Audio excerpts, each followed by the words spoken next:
guys, welcome to my channel. I don't know if you're new here or not, but if you are, please hit subscribe, share with your friends, hit the like button, hit the comment, let me know that you're here. I'm so excited to have you, and I'm so excited to share this video that I have with you guys today. It's called the KonMari method for folding.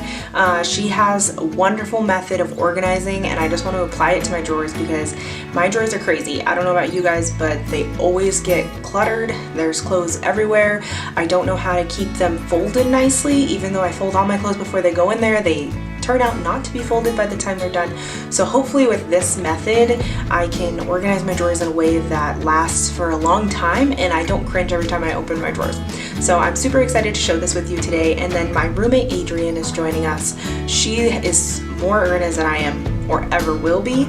So I'm super excited to have her here, and she's going to be doing this with me. We're going to tackle getting rid of some clothes and then folding the ones we do have. And don't judge us on the amount of shirts we have. We played basketball for a very long time, so we have accumulated a lot of shirts, and yes, I got rid of some before this video. So if you like this type of stuff, please like, comment, subscribe. I'd love to have you here in the future for more, and enjoy.